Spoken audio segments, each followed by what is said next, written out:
Why Spotify's big bet on Meghan fell flat. Here we go. I'm loving this. The BBC is going to desperately attempt to run cover for them and come up with some exuberant explanation as to why total abject failure is actually success. Well, I'll tell you why. It's not rocket science. It's because Me Again Mardy Arse is about as popular as a pox-ridden leper AIDS victim with chronic halitosis. That's why.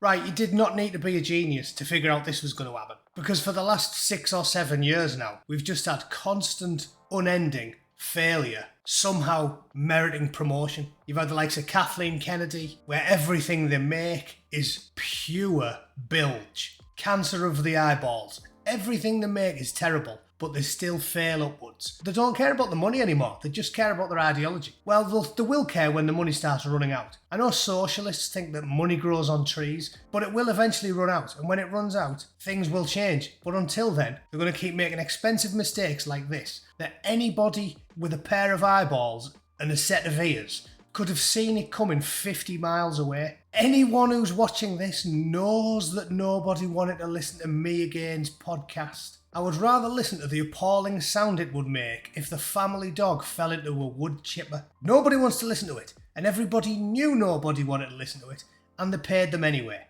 So let's read this drivel and see what reasons the BBC can come up with for why, yeah, it failed miserably, but actually they're dead good, and you're all missing out. Why Spotify's big bet on Meghan fell flat. A big bet is like 300 quid on Bed or Roses at Lingfield. It isn't tens of millions of dollars to two people that nobody likes. That's not a bet. That's just abject stupidity. When Spotify signed the Duke and Duchess of Sussex with an exclusive deal worth $20 million, the royal couple were taking their first steps into the commercial world and podcasts were positively booming. Yeah, good podcasts that people actually want to listen to. Not two spoiled woke ideologues making total nonsense up and polluting the airwaves with drivel.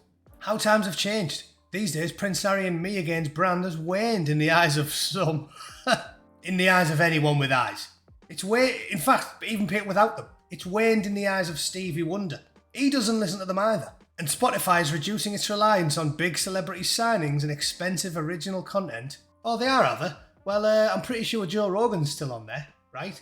I'm pretty sure the big celebrities that are actually, worth listening to, pretty sure they're still on there. So is it because they've waned in the eyes of some? Or is it because nobody wants to listen to them because everybody hates them? Maybe that's why. Funny old thing. Meghan's podcast became one of the most high-profile casualties this week when Spotify and the Duke and Duchess's Archwell Audio announced they would be parting ways in a mutual decision. It came after Spotify's deal with Barack and Michelle ended last year. Happy days. So Ginger Bollocks, Mardy Arse, Bazza and Big Mike are all out. That sounds like a bunch of Geordies on a stag do in York, doesn't it? Bazza, Big Mike and Ginger Bollocks. Spotify has let go hundreds of staff since that time, hitting the expansive podcasting division, a hodgepodge of podcasting companies it spent more than $400 million on just a few years ago. On a conference call this week, Spotify Chief Executive Daniel Ek conceded the firm has made some mistakes during the more than $1 billion spending spree. Some mistakes. He's made more mistakes than the entire board of Enron. Your mistake, knobhead, was going woke. That was your mistake. Because 95% of humanity detests and despises these people. And the only ones who like them are in a circle jerk. Say, for example, BBC newsrooms, where the journalists is a word I use loosely when talking about the BBC, but the journalists in them couldn't find their own arse with both hands. Do you really want to take advice off these people? Do you really want to copy their spending decisions? If the BBC was a private company, they would have less money than your average homeless alcoholic. And they can't even afford special brew. They have to steal Benylin from the pharmacy and drink that. If you're an alco and you're getting pissed off Tixie Licks, something's gone wrong. You're right in calling out the overpaying and overinvesting. We're going to be diligent in how we invest in future content deals. If I was a stockholder in any of these companies, I would be suing them. Where's my money? I gave you my money so you could make me some more money, and you started throwing it at the most detestable people on planet Earth. What's he going to do next? Hire Fred West to do his paving in his back garden? Get Rolf Harrison to do some caricatures of the kids? You couldn't make this shit up. Daniel Ek is the type of bloke who, if his mother was ill, he'd get Harold Shipman round to check her tonsils. Spotify still has a stomach for some expensive partnerships. Yeah, the ones that work because the people actually like listening to the blokes that they're paying. Yeah, funny old thing. Last year, it resisted calls to cut ties with controversial star Joe Rogan, who reportedly received $200 million. Mr. Rogan's show offers several multi-hour episodes each week, which reportedly command an average audience of 11 million people. So the only ones that they call controversial are the ones that people like. Weird that, innit? Controversial. There's another non-insult that the BBC use all the time. If they don't like you, you're controversial. What's he ever done that's controversial? Has Joe Rogan ever, I don't know, said 10-year-olds should learn about sucking each other off? Well, he's never done that. Loads of people that the BBC never call controversial have advocated little girls learning about noshing blokes off, haven't they? Harriet Harman's not called controversial. Queen of the pedos. But Joe Rogan is. As far as I'm aware, he's never even had a parking ticket, has he? Meghan, by contrast, delivered 12 episodes of her podcast last year. 12 episodes.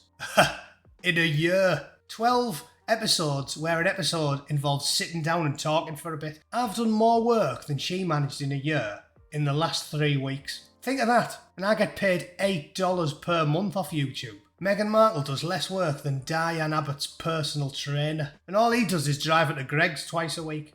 A statement announcing the split said they were proud of the material they'd made together. Oh, really? Total failure. Oh, I'm proud. I'm proud. What else are you proud of? You got caught wanking on the back of the school bus when you were 14. Are you proud of that as well, Harry? And a string of accolades show why. Archetype's debut hit the Spotify charts in 6 markets and won a People's Choice Award. Yeah, but your awards are nonsense. Total fiction. The awards are given to you by other people who live in the circle chair. All that matters is the court of public opinion. All that matters is the numbers. And nobody listens to you, and nobody likes you. So you can talk about awards, and the BBC can obfuscate all the like. Everybody hates them, and eventually people are going to run out of pity money to throw at them just because they're like their ignorant, fictional, ludicrous political opinions. All right, I think that's us done. What do you reckon? Do you know anybody who listened to that dross? Because I certainly don't. If you do meet someone, send them my way. I'm sure a regular listener to that drivel will be as rare as rocking horse shite. So yeah, send them my way. Anyway, let me know what you think in the comments. Thank you for watching as usual, and I will see you all for a live stream on Monday. Have a great weekend. Toodle pip. Cheers.